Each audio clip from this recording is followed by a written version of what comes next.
Welcome in, folks. It's a Browns W to end the season. Can you believe it?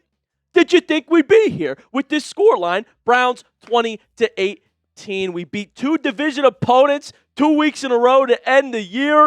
And there's lots to talk about here. We'll talk about Shedeur Sanders and his future in Cleveland. Kevin Stefanski, his future in Cleveland. And Myles Garrett made history. His season has been incredible. I'm your host, Joey O'Donohue. Thanks for joining me here on the show. If you're a diehard Browns fan, hit that sub button. You're not going to want to miss all the free Browns content we got coming your way with this offseason now upon us.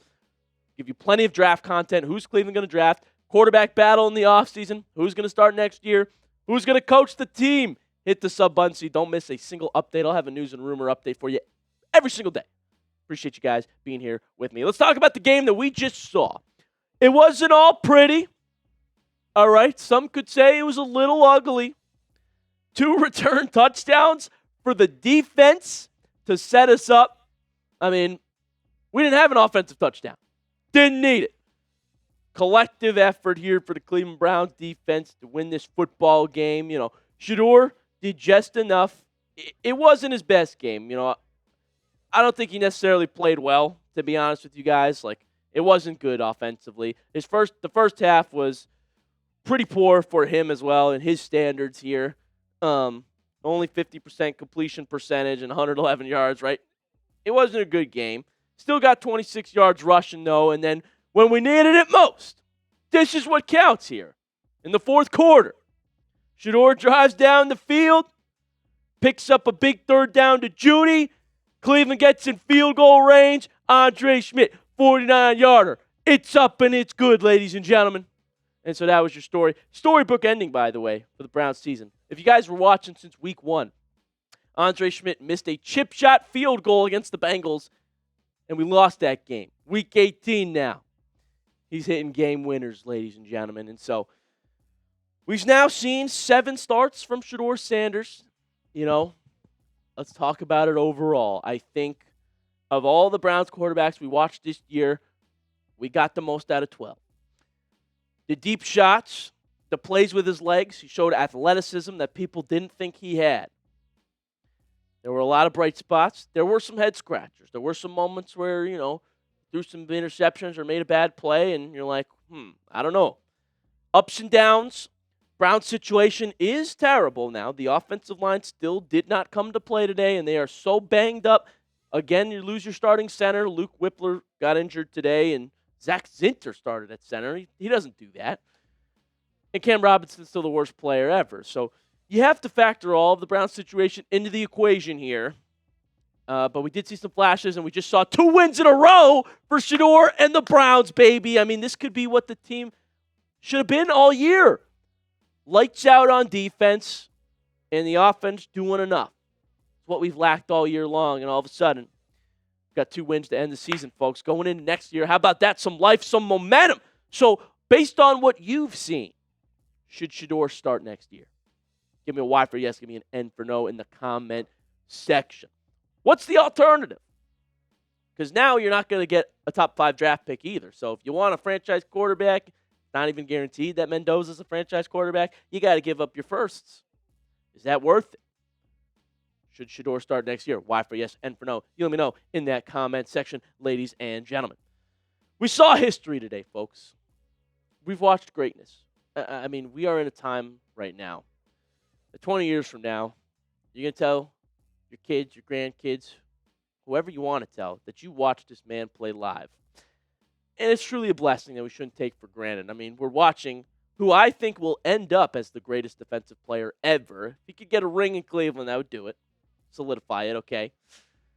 23 sacks on the season, folks, for Myles Garrett. And he got it today on Joe Burrow, a quarterback he had sacked 11 times entering the week. Make it 12.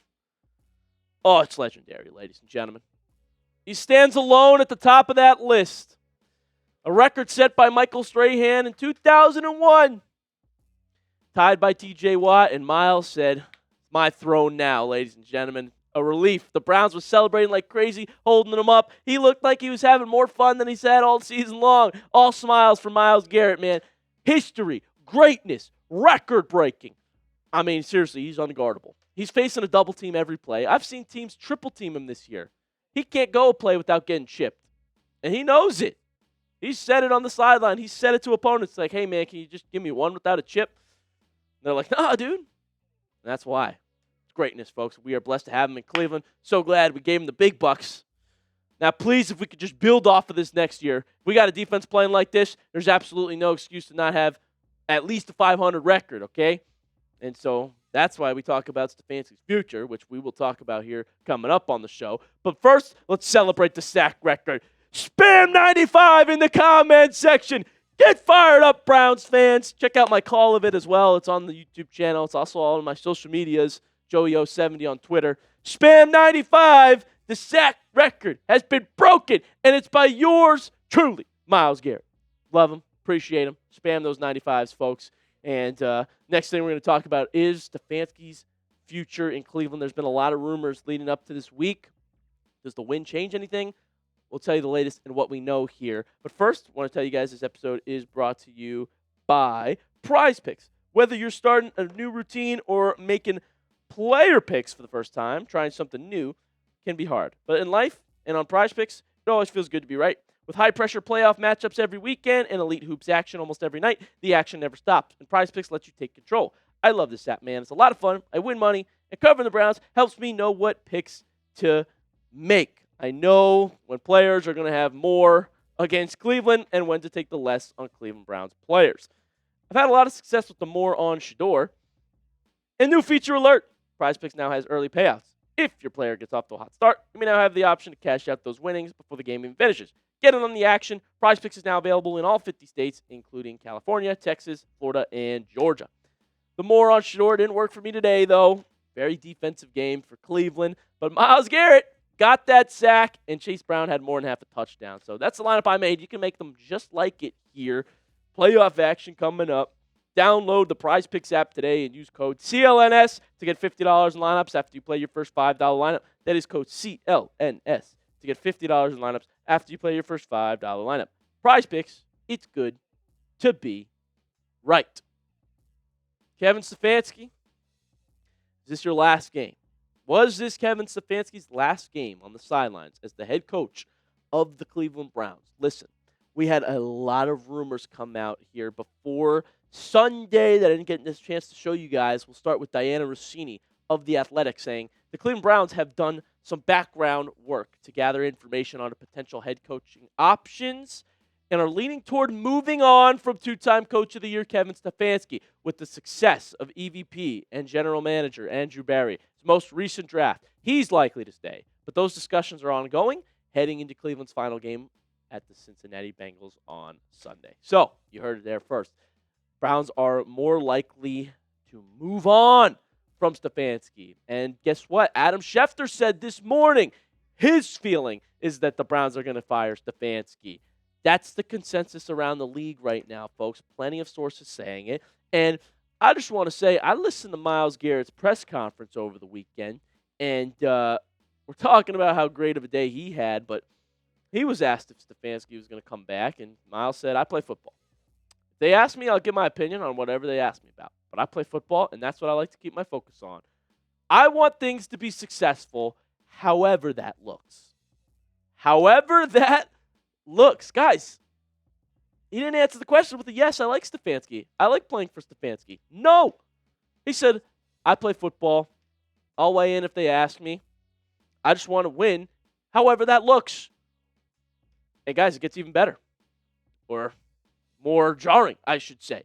Because Myles followed up. The reporters asked him again, how's it been playing for Kevin Stefanski? He said, it's been 6 years, 5, 6. I mean, like anything, we've had ups and downs. Unfortunately, more downs than ups. Would have loved to make a little bit more noise in some different years, especially this year with how well we've been playing on defense, but got to continue to grow and find ways to improve. This team has too many talented individuals not to. I don't know. I don't know what the future holds, but it's with him or anything else.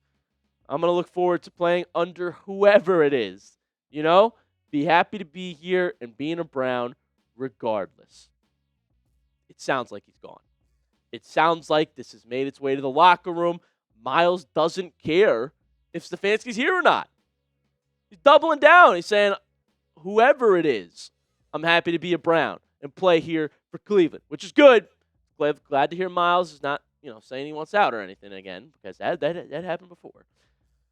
Sounds like he doesn't care, though. Stefanski's lost the locker room.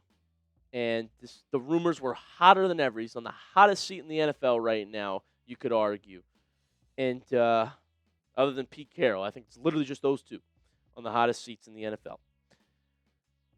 Is this Stefanski's last game? Did the win save him? It sounds like to me, you're not basing this off Browns-Bengals in Week 18.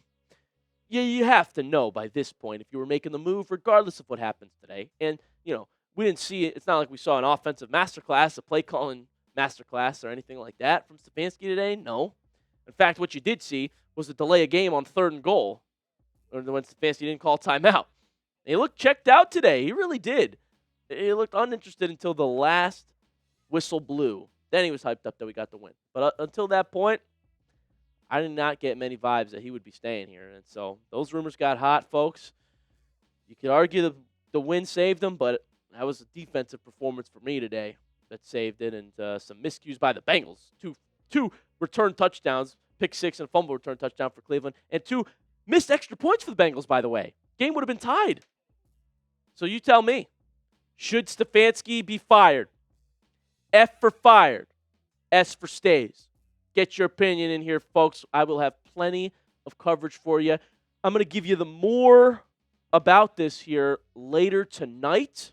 Stefanski's going to the podium, and other sources are weighing in. So hit that sub button so you don't miss it. Thank you to the person who just subscribed, because you're not going to want to miss what's happening in Cleveland, who's going to coach the team, if Stefanski stays or not. We will know, I believe, by tomorrow if that decision is made or not. So hit the sub button so you don't miss the update here. Appreciate you guys being with me for a Browns win in Week 18. Thank you so much. Appreciate you all, and we'll see you next time.